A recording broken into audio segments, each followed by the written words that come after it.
सभी को नमस्ते मेरा। हमने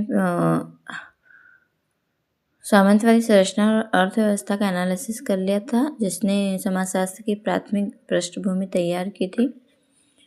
और हमने इस टॉपिक का एनालिसिस हम मुख्य समाजशास्त्री विचारक जो किताब है जिसके उत्तर हैं एशएल दोषी एंड पीसी जैन, उसमें से कर रहे हैं। तो अब हम देख रहे थे इसी जो सामंतवादी संरचना में जो फ्रांसीसी वो औद्योगिक क्रांति हुई उसका एनालिसिस करेंगे। तो फर्स्ट में हम फ्रांसीसी क्रांति का एनालिसिस करेंगे। मैं रेगुलर वीडियो इसलिए नहीं डाल पा रही हूँ क्योंकि मेरा स्वास्थ्य ठीक नहीं है और उस वजह से परेशानी होती है, पर बाकी ठीक है। तो हम फ्रांसीसी क्रांति का एनालिसिस कर लेते हैं। तो जो यूरोपीय समाज है मुख्य रूप से राजतंत्र आधारित शासन व्यवस्था पर निर्भर था। मतलब यूरोप में राजा का शासन था उस टाइम पे जब फ्रांसीसी क्रांति हुई। तो आर्थिक व्यवस्था में कृषि भूमि को केंद्रीय स्थान प्राप्त था। मतलब जो अर्थव्यवस्था का जो मुख्य स्रोत है वो कौन था? कृषि। फिर सामंत और जमींदार कृषि भूमि के मालिक हुआ करते थे। मतलब जो जमींदार जो कि मुख्य मालिक थे और सामंत जिनको मतलब पट्टे पर भूमि दी जाते थे, तो वो मालिक थे। और भूमिहीन कृषक जो थे उनकी ज़मीनों पर कृषि कार्य करते थे। मतलब जो भूमिहीन थे जिनके पास ज़मीनें नहीं थी वो तो कृषि कार्य करते थे। और उस समय धर्म समाज का आधारभूत सिद्धांत था। मतलब जो समाज जो था धर्म प्रधान था। जो धर्मगुरु था वो धार्मिक जीवन के साथ साथ लौकिक जीवन में भी यह तय करते थे कि क्या नैतिक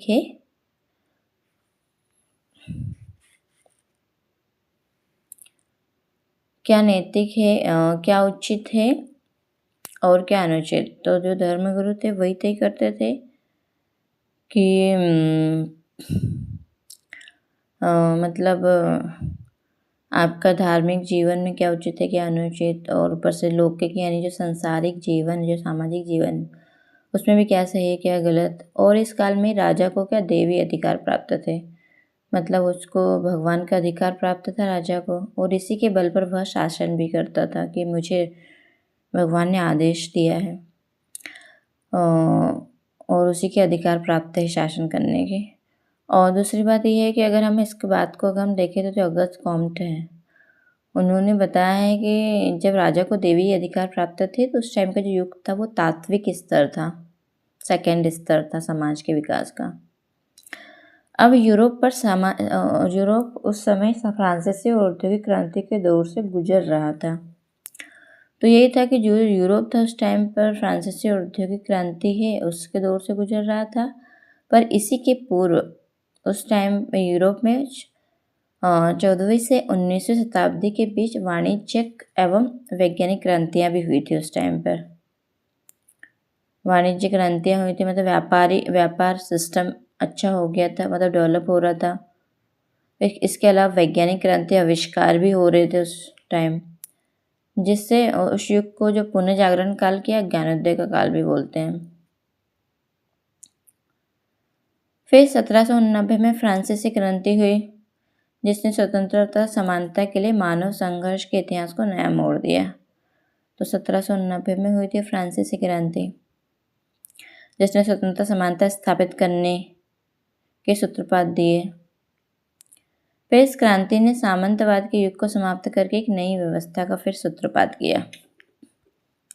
सामंतवाद युग को समाप्त कर दिया था और इस समय जो नई व्यवस्था बनी थी इस समय राजनीतिक क्षेत्र में मध्यम वर्ग का जो प्रभुत्व वो बढ़ा। जो मध्यम वर्ग था उसका प्रभुत्व बढ़ गया राजनीतिक क्षेत्र में, और इस कारण समाज में व्यापक परिवर्तन होने लगे। तो इस क्रांति ने न केवल फ्रांसीसी समाज को बल्कि संपूर्ण यूरोपीय समाज में व्यापक परिवर्तन की रूपरेखा प्रस्तुत की। तो पूरे यूरोपीय समाज में सामंतवादी व्यवस्था थी। जो फ्रांस में जो फ्रांसीसी क्रांति हुई तो उसने पूरा सिस्टम ही बदल दिया, उस समाज का नहीं बल्कि पूरे यूरोपीय समाज का। अब फ्रांसीसी क्रांति के क्या कारण थे जो 1790 में हुई उसका एनालिसिस करेंगे। तो जो फर्स्ट कारण हम देख रहे हैं वो राजनीतिक कारण है तो राजनीतिक कारण, चूंकि वहाँ पर राजा का शासन था और राजा निरंकुश था, 200 वर्षों से उसका शासन चल रहा था। और शासन जो था बारबो राजा चला रहे थे उस टाइम पे, बोरबो। और सन 1614 के पश्चात वहाँ की संसद, जिसे क्या बोलते थे, एस्टेटस जनरल कहते थे, तो उसमें मुख्य रूप से जो पादरी था, दूसरा सामंत वर्ग था और तीसरा सामान्य वर्ग, ये सम्मिलित थे। वो जहाँ की जो संसद थी, जो कि एस्टेटस जनरल बोलते थे, तो उसमें मुख्य रूप से तो पादरी था, फिर दूसरे नंबर पर सामंत वर्ग था, तीसरा था सामान्य वर्ग। इनकी कभी कोई सभा ही नहीं बुलाई गई थी, कोई सभा नहीं बुलाई गई थी। इस कारण सामान्य जनता का शोषण होता था और किसी को भी अपने विचार अभिव्यक्त करने की स्वतंत्रता नहीं थी उस टाइम पर। कहने का अभिप्राय है कि राजनीतिक व्यवस्था पूर्ण रूप अव्यवस्थित थे। विभिन्न विभाग को क्षेत्राधिकारों का भी निर्धारण नहीं था कि विभिन्न मंत्रालय जो थे उनको उनका क्षेत्राधिकार भी पता नहीं था कि किस क्षेत्र के अंतर्गत वो कार्य करेंगे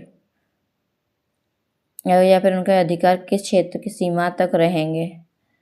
इसी कारण भ्रष्टाचार भी पनपा, अक्षमता, फिजूल खर्ची जैसी समस्याओं ने विकराल रूप धारण कर लिया।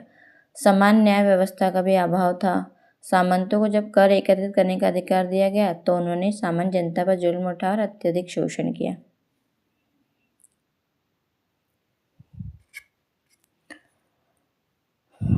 तो वही है कि सन 1756 से 1763 तक फ्रांस कई प्रकार के मुद्दों में उलझ गया।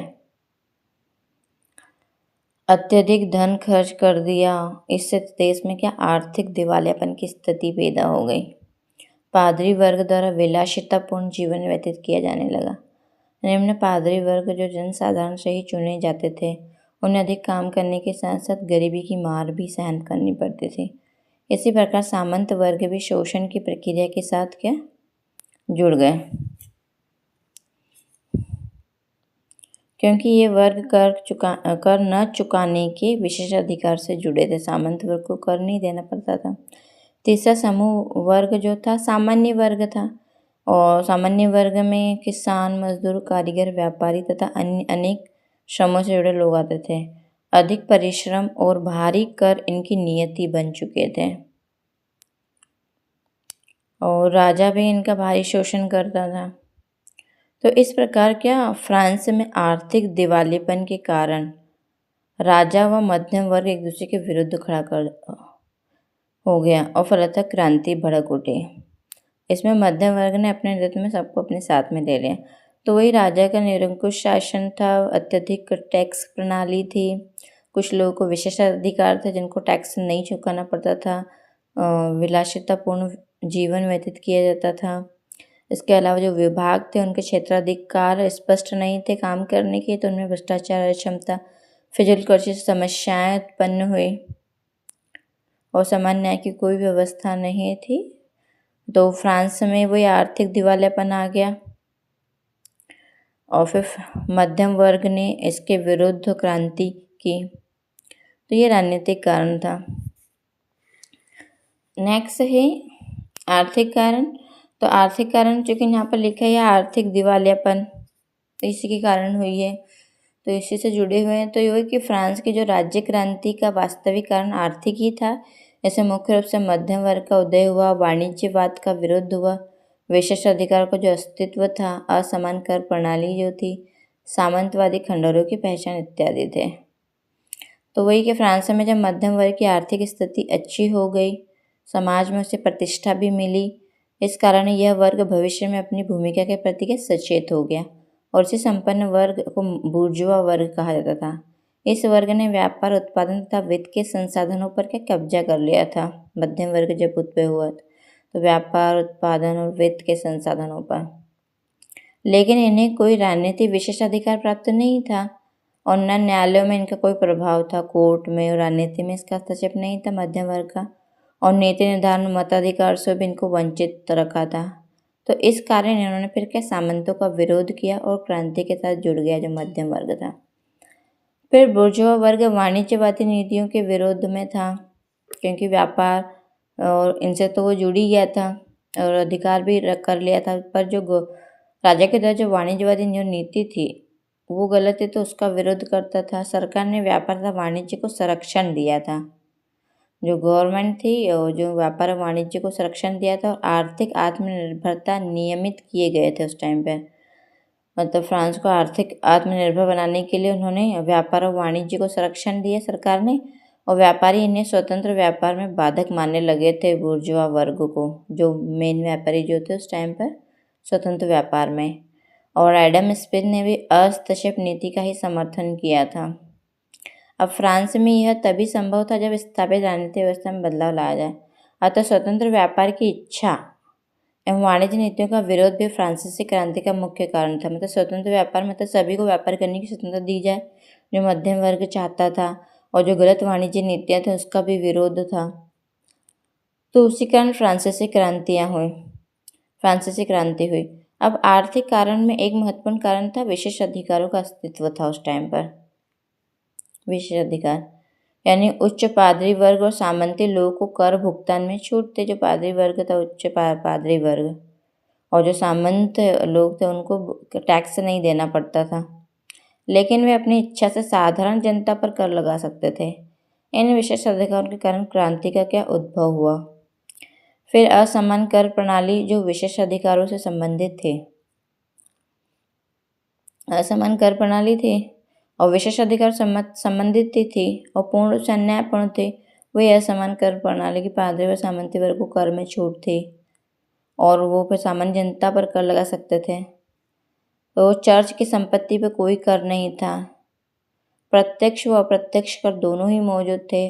आयातित सामान पर टैक्स था। जो आयातित मतलब जो फ्रांस देश में जो सामान बुलाया जाता था उस पर टैक्स था, और उसके आंतरिक क्षेत्रों में वितरण पर भी टैक्स था। अगर वो जो सामान था फ्रांस के अन्य मतलब क्षेत्रों या राज्यों में बांटा जाता था तो उन पे भी टैक्स लगता था। तो इस प्रकार कर का जो पूरा भार था वो किसान, मजदूरों, मध्यम वर्ग था, उन्हीं को चुकाना पड़ता था। तो सामंतवादी व्यवस्था के अंतर्गत पिछड़े क्षेत्रों में अर्धदासता की व्यवस्था पनप चुकी। जो पिछड़े क्षेत्र थे वहाँ लोग दास बन चुके थे। किसानों व मजदूरों से बलात् श्रम करवाया जाता था। इसके अलावा सामंत जब चाहे जहाँ शिकार कर सकते थे। वे खड़ी फसलों को भी नष्ट करने से परहेज नहीं करते थे। इस कारण के लोगों में असंतोष पैदा हुआ। तो ये आर्थिक कारण थे, जो असमानकरण प्रणाली थी, विशेष अधिकारों का अस्तित्व था, जो वाणिज्यवाद का विरोध था, व्यापारिक जो नीतियाँ थी उनका विरोध किया गया था। फिर नेक्स्ट है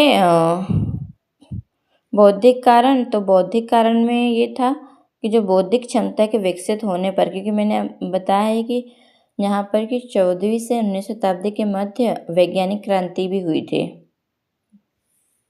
तो वैज्ञानिक क्रांति मतलब बौद्धिक क्रांति एक तरह से। तो बौद्धिक क्षमता के विकसित होने पर समाज की जो स्थापित सामाजिक, राजनीतिक और आर्थिक व्यवस्था पर चिंतन होने लगा।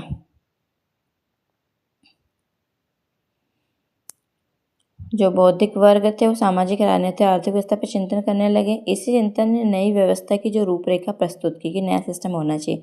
इसके अंतर्गत 18वीं शताब्दी का प्रबोधन युग जो महत्वपूर्ण है, जिसको हम नेक्स्ट टॉपिक में पढ़ेंगे। इस प्रबोधन युग और वैज्ञानिक सोच व तार्किकता को बढ़ावा दिया गया।